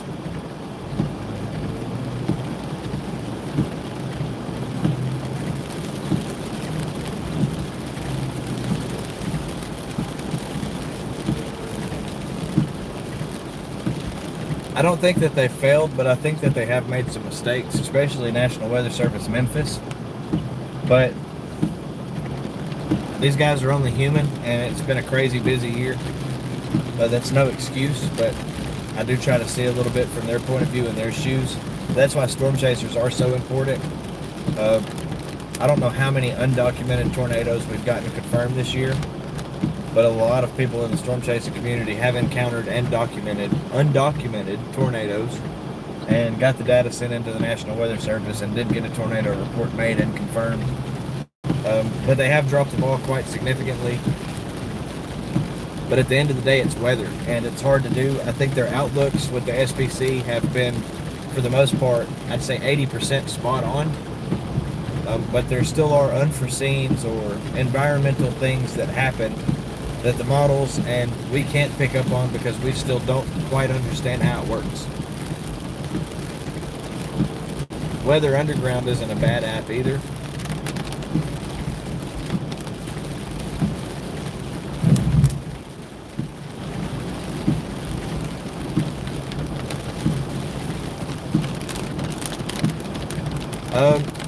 I don't think that it is blamed on AI. So the AI models that are out, especially, I want to take this time to shout out StormNet, have been amazing.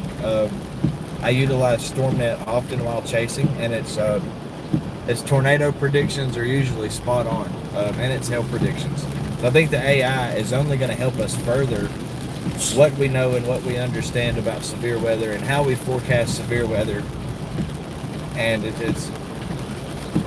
I think it's going to be an invaluable tool. Now, on the other side of that, I hate it for forecasting, only because I've seen a lot of the younger chasers use it only for forecasting, but in that same breath of air, you also have younger generations of chasers who just chase SPC outlooks.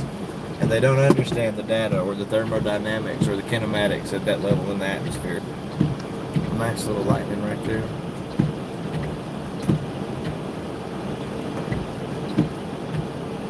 We're in Athens, Alabama, Limestone County, just west of Huntsville. But as a photographer, I also hate the AI, because I'm sure all of you at this point have encountered those fake AI photos that people share. And as a photographer, I work really hard to capture amazing pictures of nature's beauty. And we bust our ass, really, and our banks to go out and capture some of the coolest things that you've seen. And we just get sidetracked. Like it really ticks me off that we go out and do what we do to get these pictures, and then some stupid page that's ran by some guy in India or something posts a picture that AI made, and it gets hundreds of thousands of interactions, tens of thousands of shares. And at the end of the day, we do get paid for our content. We aggregate this content to our social media platforms to put a little bit of gas money back in our pockets. Like the past 2 weeks has been such a blur. There were points where when we came back from Oklahoma, we did Oklahoma the 25th, 26th, 27th, no, 24th, 25th, 26th, 27th. And then we were up all day the 27th chasing. We did search and rescue until 3 a.m. that night, and then I drove straight home from Oklahoma to Alabama. I think I pulled 33 or 34 hours awake that day. Just did 26 hours for the Missouri chase for the Northern Lights. We just did 28 hours straight chasing in the car driving during the May 8th outbreaks between Tennessee and Alabama. And then I literally came home, took a 45-minute nap, got up and went to Brigadoon to shoot the damage footage there because this is my hometown, and I have this curse where anytime we're all under a tornado risk, if I leave to go chase tornadoes, they hit my hometown, usually when I'm hours away. So there's a lot that we put into this, a lot of maintenance in the car. During the Oklahoma chase, I blew 2 tires. That was $300 and something bucks, and they busted my head on the tires out there. And you don't really have a choice because you literally have tornadoes coming. Like, I need tires, I have to go. I'm 6.5 hours from home, 9.5 hours from home, and there's a lot that goes into it. My insurance is ridiculously high because they know what I do. Huntsville's going to be okay. They do have, I'll show you guys the radar right quick. They do got some storms moving through Huntsville.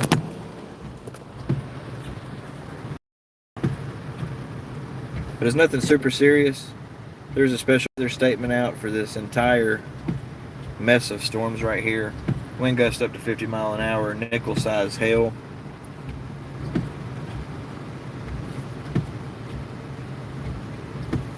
And yeah, here's Thor. So we have all of our camera mounts and everything up here. You guys are usually on this mount. It goes anywhere. We got another camcorder right here to shoot out the window. That's on a fluid ball head mount. All my cards are inside right now. All the drones and search and rescue equipment, medical equipment, first aid, flashlights, water filtration things, and cooking stuff's in the back. Lunchbox right there, and my tripod. Starlink's behind that seat, mounted on top. Ugh, it's wet outside.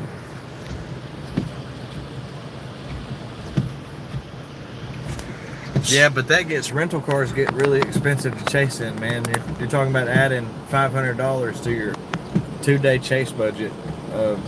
Sometimes $500 can be the chase budget. So that's why there's a bed in the back. I don't usually get hotel rooms. A lot of times I find government land, campgrounds, or a Love's truck stop. We'll park, put the window shades up, grab some sleep in the bed in the back, get up and keep chasing. Like I said, once you move into full-time chasing, there's a lot more to it. So it can get tough. I usually chase by myself, so sometimes it gets really lonely, especially when you're into 2, 3, 4 days of chasing. Oh, there's no lot lizards here. It's all Haitians and Mexicans. I'm literally right out in front of my house. The county jail's behind me. The city garbage truck storage place is right here, so there's not much here. But yeah, you do gotta watch them sometimes. They like to play in the rain too. And see, the tornadoes on the 8th were bad, man. Like, I remember when we did the Columbia chase that a lot of the residents said they never heard any sirens. And honestly, tornado sirens weren't made for you to hear inside your house. Tornado sirens were made for people that worked outdoors. So they could hear the tornadoes and know they were coming and get to safety.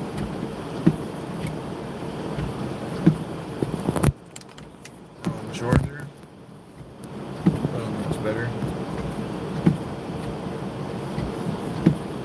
So I think eventually they're going to phase that out.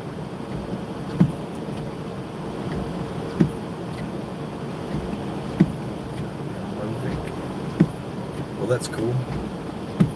I don't even think I can say that name. Ibrahimovic? Or is it Ovic? Ibrahimovic?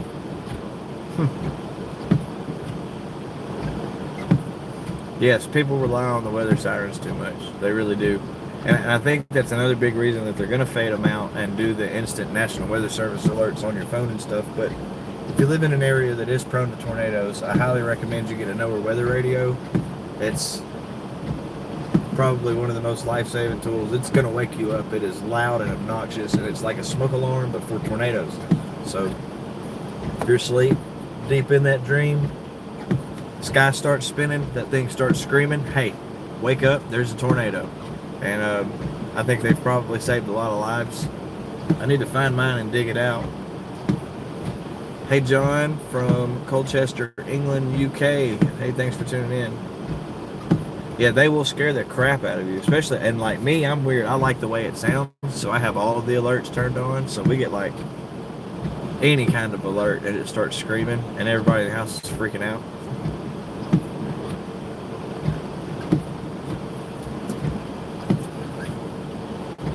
We can show you guys right quick and I'll kind of give you an idea of what the rest of your night looks like, and then I'm gonna sign off.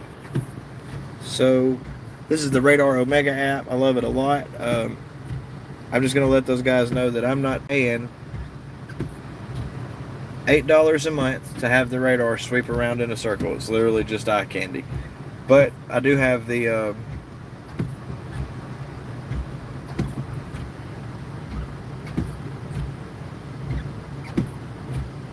I do use Alpha.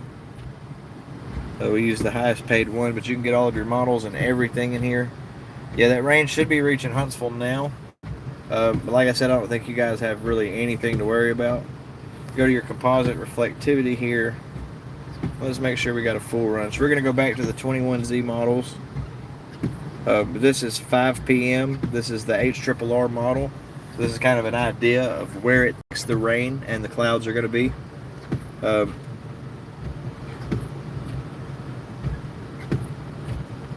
Like I said, as we go through the night, it's 9 p.m. there. Most of the southern end of those tails of those sails, I'm sorry, are moving through southern and central Alabama, southern Tennessee right there. As we move into about 2 a.m., most of this threat has cleared out. But that low pressure system is spinning right here. It'd be these cells down here. These convective cells that pop up around midnight. Actually, they pop up around 2 a.m. Those could be the main ones that I would be worried about. And they are in that outlook area too. Then you're going to see a ton of convection there early in the morning into the lunchtime hours. Look at that. These are the cells that I would be concerned with. But into the overnight, I think for the most part it's about done. I guess I could turn some of this stuff off for you guys. We also have the Cyclone Port networks. You can see live weather cams and live storm chasers right here in the app.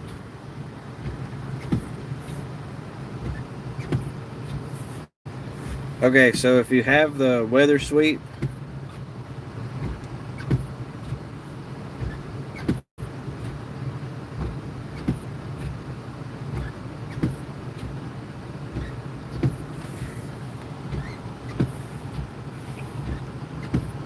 I'm not sure how you would turn it on, but it may be on the.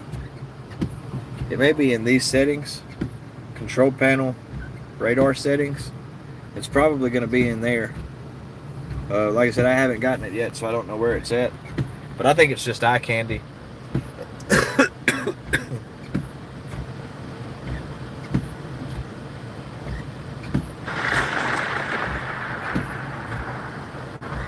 Reading some comments right quick. Hi, Isaac. Thanks for tuning in. Hello from Moontown, he says.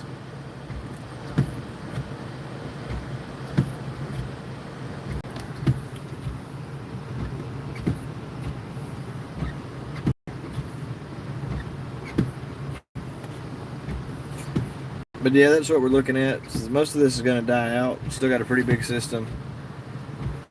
In the northeast up there, heavy rain moving into Philadelphia, New Jersey, and New York early in the morning into the lunchtime hours. It's probably going to be raining for your lunch in New York. I still got a little swirls over here in the Dakotas, the Northern Plains. Hi, Farocco from Pennsylvania. Hey, thanks for tuning in. But that's pretty much it. So it's a very low threat. We don't have a whole lot to go on.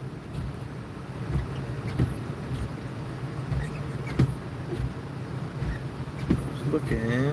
Where is my stuff? Where is my stuff?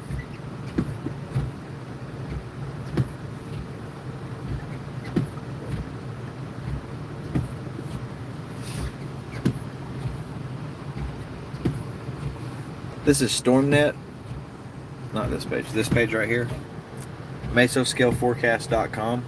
StormNet is awesome. They have different packages that you can sign up for. You have to have an account now. They were free. They have been amazing. Like, I cannot praise StormNet enough. Florida into the overnight early morning hours, you need to pay attention. I literally just went over that. We can go back.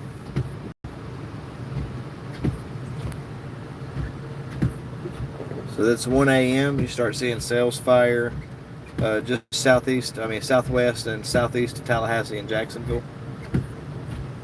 That's 5 a.m. 10 a.m. I'll definitely watch those that form on this leading edge here. They could be severe and potentially have a very small tornado potential, but it is there. Other than that, it's just going to be rainy, messy on the East Coast through the overnights. And it should be a much better day tomorrow. I'm working outside right now, so it would be awesome if I could go to work.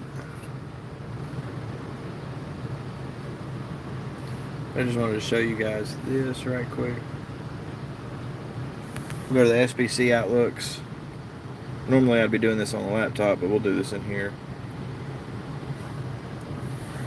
Here's our today's outlook. There was your tornado threat, just a small 2%, 15% hatched area for wind up there in North Alabama, Northwest Georgia, Central Tennessee, extreme southern, South Central Kentucky, and then some other wind spots over here in Texas and Colorado, into the plains. It's your hail threat. Tomorrow's convective outlook. Like I said, most of Dixie is done. You do have this slight down here in Florida and Oklahoma and North Texas up into the Panhandle, into Kansas, and extreme parts of extreme western Missouri. You guys could see some severe weather tomorrow. That is our 2% tornado threat right there, but we do have this 5% here for Florida. So you guys do need to be weather aware down there.